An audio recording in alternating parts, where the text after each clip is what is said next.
नमस्कार दोस्तों, आज हम लोग ट्यूशन द्वितीय भाग का चतुर्थ पाठ संस्कृत साहित्य लेखिका। कौन सा पाठ है? संस्कृत साहित्य लेखिका।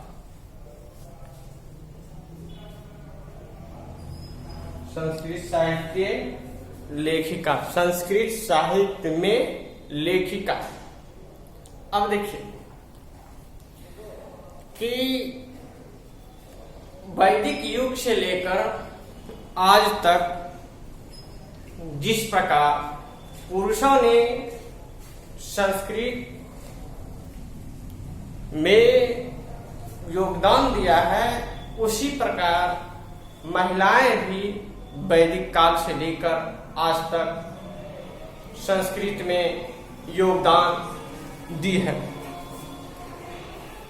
अब देखिए इसमें, इस पाठ में संस्कृत की प्रमुख लेखिकाओं का वर्णन है, उनका परिचय हम लोग जानेंगे। सबसे पहले इस पाठ का परिचय देख लेते हैं। देखिए क्या कहता है, समाजस्य यानम पुरुषः नारीभिश्च चलति।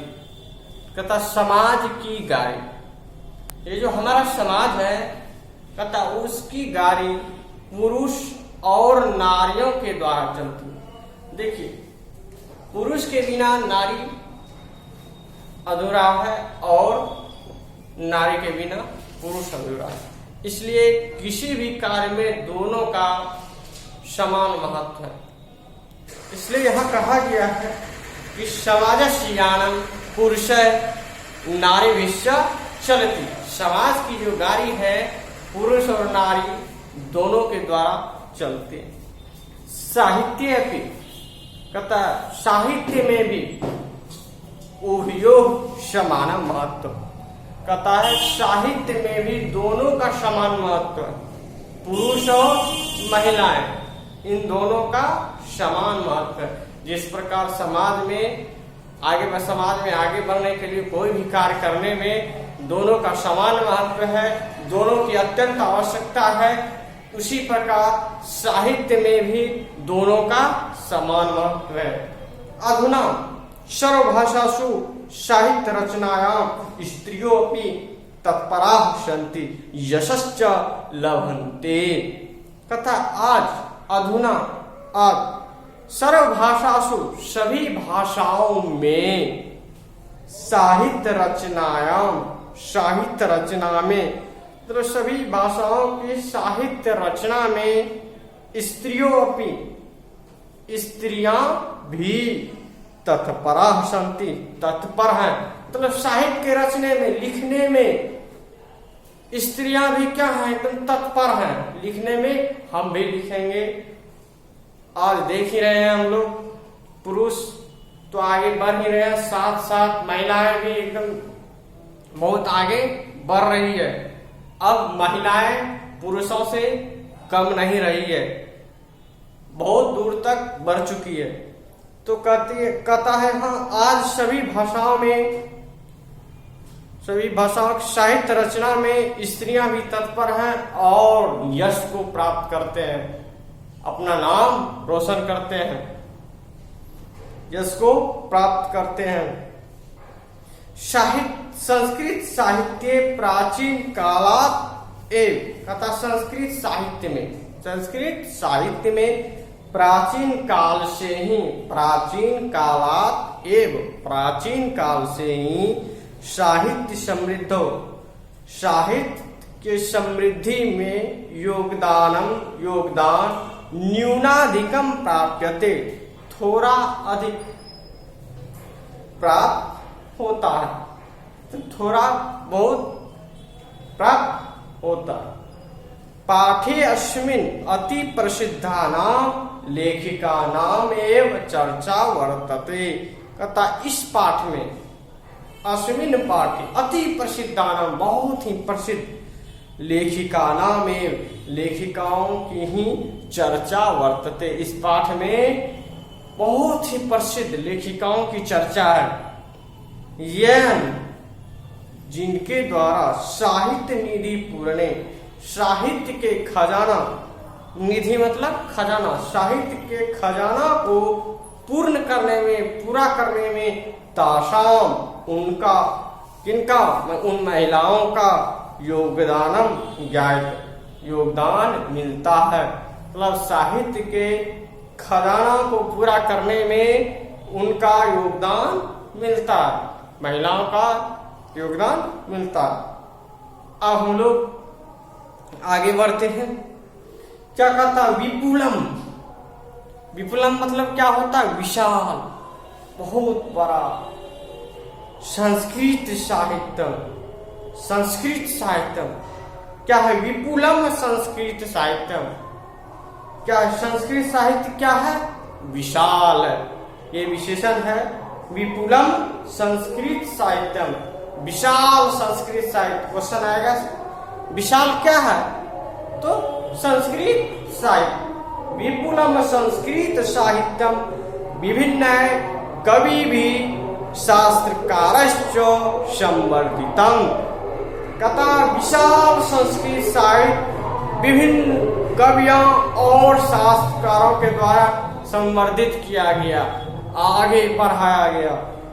समझ में आ गया कि जो विशाल संस्कृत साहित्य है विभिन्न कवियों और शास्त्रकारों के द्वारा संवर्धित किया गया, आगे बढ़ाया गया। कथा वैदिक कालादारभ्य, मतलब वैदिक कालात आरभ्य, वैदिक काल से आरंभ, मतलब वैदिक काल के आरंभ से, वैदिक काल के आरंभ से शास्त्राणां काव्यानां च रचने संरक्षणे च यथा पुरुषा दत्तचित्ता अभवन् तथैव स्त्रियों अपि दत्तवधाना प्राप्यन्ते। कहता वैदिक काल के आरंभ से ही शास्त्रों और काव्यों के रचने यानी लिखने और उनके संरक्षण, उनको रखने में, सुरक्षित रखने में, संरक्षण में यथा जिस प्रकार पुरुषः दत्तचित्ता, जिस प्रकार पुरुषों ने भाग लिया, कार्य किए, पुरुषों ने जिस प्रकार कार्य किए, तथा उसी प्रकार स्त्रियों भी दत्तावधाना प्राप्यन्ते, उसी प्रकार स्त्रियां भी सहभागिनी रही है, कार्य की है। समझ में आ गया? कथा वैदिक काल के आरंभ से लेकर, आरंभ से ही शास्त्रों और काव्यों के रचने और रचना करने में और उनके संरक्षण में जिस प्रकार पुरुषों ने भाग लिया, उसी प्रकार महिलाओं ने भी भाग लिए। अब कथा वैदिक युगे, वैदिक युग में मंत्राणाम, मंत्रों के दर्शका न केवला ऋषियः प्रत्युत ऋषिका अपि सन्ति। कथा वैदिक युग में मंत्रों के दृष्टा, रचना का दृष्टा बोलते, दृष्टा रचना का, जो मंत्र सबके दृष्टा होते हैं, दृष्टा ही होते हैं। तो कहता वैदिक युग में मंत्रों के दृष्टा मतलब लेखक, रचनाकार न केवल ऋषि लोग ही नहीं थे। कहता है मंत्रों के दृष्टा न केवल ऋषि लोग थे बल्कि ऋषि पत्नियां भी हैं। मतलब कहा जा रहा है कि वैदिक युग में जो मंत्रों के जो दृष्टा थे वो ऋषि ही नहीं थे बल्कि ऋषि पत्नियां भी थी। ऋग्वेदे चतुर्विंशति अथर्ववेदे च पंच ऋषिकाः मंत्र दर्शनवत्यो निर्दिश्यन्ते। तथा ऋग्वेद में चतुर्विंशति, चतुर मतलब 4, विंशति मतलब 20, 20 + 4 क्या हो गया? 24। तो ऋग्वेद में कितना हो गया? 24। अथर्ववेदे च पंच, अथर्ववेद में 5। ऋषिका ऋषि पत्नियां मंत्र दर्शनवत्यः निर्दिशन्ते, मंत्र दर्शनवती थी। मतलब कहा जा रहा है कि ऋग्वेद में कितनी ऋषि पत्नियां थी? कितनी थी ऋग्वेद में? 24 और अथर्ववेद में 5।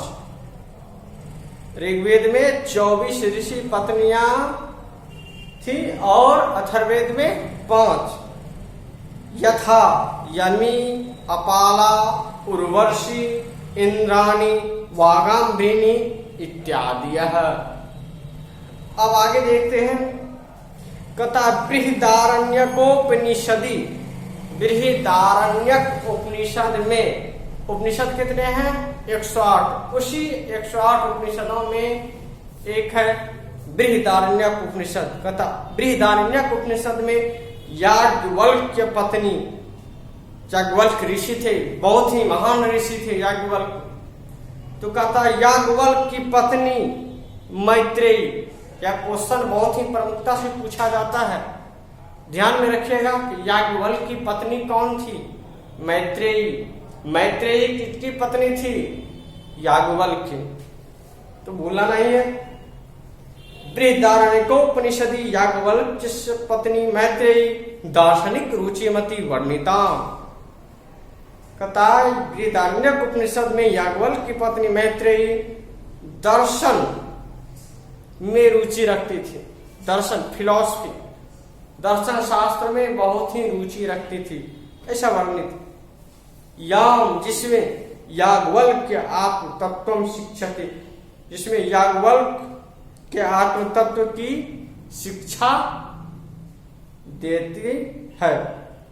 समझ में आ गया? याम, जो जिसमें याज्ञवल्क्य के आत्म तत्व की शिक्षा देती है। जनकस्य सभायाम, जनक की सभा में शास्त्रार्थ कुशला गार्गी वाचक नवी तिष्ठति यस्म। कहता जनक की सभा में, राजा जनक जो थे उनकी सभा में शास्त्रार्थ कुशला, शास्त्र जो किया जाता है उसमें एकदम कुशल निपुण गार्गी थी। मतलब गार्गी जो थी जनक की सभा में शास्त्रार्थ कुशला थी। महाभारते भी, महाभारत में भी जीवन पर्यंतम, एकदम पूरा आजीवन तक, जीवन जब तक जीवन है उतना तक महाभारत में जीवन पर्यंतम वेदांतानुशीलन पराया सुलभाया वर्णनम लभ्यते। कहता महाभारत में भी जीवन पर्यंत वेदांत का अनुशीलन करने वाली सुलभा का वर्णन मिलता है। अब आगे कहता लौकिक संस्कृत साहित्य, लौकिक संस्कृत साहित्य में प्रायः 44 कवित्रीणां सार्धशतं पद्यानि अस्फुट रूपेण इतस्ततः लभ्यन्ते। कहता लौकिक संस्कृत साहित्य में, देखिए संस्कृत दो है, एक वैदिक है और एक लौकिक है। हम लोग ये जो पढ़ रहे हैं यह है लौकिक संस्कृत। समझ में आ गया? यह लौकिक संस्कृत है। कहता लौकिक संस्कृत साहित्य में प्रायः 40 कवित्रीणां, 40 कवित्रियों का सार्धशतम 150 पद्य। कितने हैं? 40 कवित्रियों का 150 पद्य स्फुट रूपेण, स्पष्ट रूप से इतस्ततः लभ्यन्ते, इधर उधर से प्राप्त। क्वेश्चन आएगा कि लौकिक संस्कृत में, संस्कृत साहित्य में प्रायः कितने कवित्रियों का 150 पद स्पष्ट रूप से इधर उधर से प्राप्त होता है? 40 कवित्रियों का 150 पद इधर उधर से प्राप्त होता है। तासु बीज्यांका प्रथम कल्पा वर्तते। कहता है उनमें, उन 40 कवित्रियों में जो थी 1 नंबर पे बीज्यांका थी, 1 नंबर पे बीज्यांका थी। भाई कहता है बीजांका प्रथम कल्पा वर्तते, बीजांका प्रथम कल्प है उनमें 39 कवित्रियों में बीजांका प्रथम कल्प। पूछेगा प्रथम कल्पा का वर्तते बीजांका। सा च श्याम वर्णा शिदिति पद्येनानेन अस्फुटी भवती, तथा वह श्याम वर्ण की थी। किस वर्ण की? श्याम मतलब काली वर्ण की। बीजांका रंग से कैसी थी? काली। यह भी क्वेश्चन पूछा जाता है, बीजांका रंग से कैसी थी? काली। अनेन पद्येन अनेन स्फुटी भवती, कहता इस पद से स्पष्ट होता, नीचे दिया हुआ है कि बीजांका वर्ण से काली थी, इस नीचे जो पद दिया हुआ है इससे स्पष्ट होता। कहता नीलोत्पल दल श्यामा बीजांकाम जानता वृथैव दंडिना प्रोक्ता सर्व शुक्ला सरस्वती। कहता नीलोत्पल दल श्यामा, कहता नीले कमल के पंखुरी के समान। नीलोत्पल, नीले कमल जो होता है उसके बीच में होता है पंखुरी, उनके समान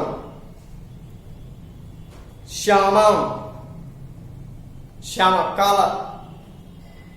बीजांका जानता, बीजांका को ना जानते हुए वृथै व्यर्थी दंडिना प्रोक्ता, दंडी के द्वारा कहा गया, प्रोक्ता कहा गया। क्या कहा गया? सर्व शुक्ला सरस्वती। कहता है कि बीजांका वर्ण से काली थी, फिर भी दंडी ने उसे सर्व शुक्ला सरस्वती कहा। क्यों कहा? श्वेत क्यों कहा?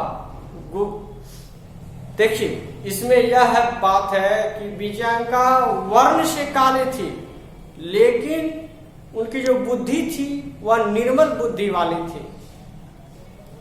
उनके वर्ण को देख करके दंडी ने उसे सर्व शुक्ला सरस्वती नहीं कहा, उनके गुण को देखकर, निर्मल बुद्धि को देखकर दंडी ने उसे सर्व शुक्ला सरस्वती कहा।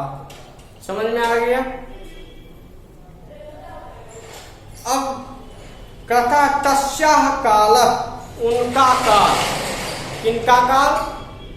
बीजांका का काल अष्टम शतकम इति अनुमीयते, 8वीं शताब्दी ऐसा माना जाता, अनुमान किया जा सकता। इनका काल बीजांका काल 8वीं शताब्दी ऐसा माना जाता, 8वीं सदी ऐसा माना जाता। चालुक्य वंशीय, कहता चालुक्य वंश के राजा चंद्रादित्य, चालुक्य वंश के राजा चंद्रादित्य की रानी विजय भट्टारिका एवं बीजांका इति बहवो मन्यते। कहता चालुक्य वंश के जो राजा चंद्रादित्य थे उनकी पत्नी विजय भट्टारिका ही बीजांका, ऐसा बहवा मन्यते, ऐसा बहुत से लोग मानते हैं। तो बीजांका जो थी कौन थी? राजा चंद्रादित्य की पत्नी थी, उनका दूसरा नाम विजय भट्टारिका। ऐसा बहुत लोग मानते हैं कि जो बीजांका जो है राजा चंद्रादित्य की पत्नी थी और उसी का नाम क्या था? विजय भट्टारिका। और क्या? किंचन शीला भट्टारिका, देव कुमारिका, राम भद्रांबा प्रभृत्य दक्षिण भारतीय संस्कृत लेखिका स्वस्फुट पद्य प्रसिद्ध। कहता और क्या? शीला भट्टारिका, देव कुमारिका, राम भद्रांबा इत्यादि जो है दक्षिण भारतीय संस्कृत लेखिका अपने अस्पष्ट पद्यों से प्रसिद्ध है। ये सब जो है दक्षिण भारतीय की लेखिकाएं। क्वेश्चन पूछेगा दक्षिण भारत की लेखिकाओं में कौन कौन है, इस टाइप का भी क्वेश्चन आता है। तो शीला भट्टारिका, देव कुमारिका, राम भद्राम्बा, ये सब जो है दक्षिण भारतीय की लेखिकाएं। दोस्तों आज इतना ही, शेष अगले वीडियो में।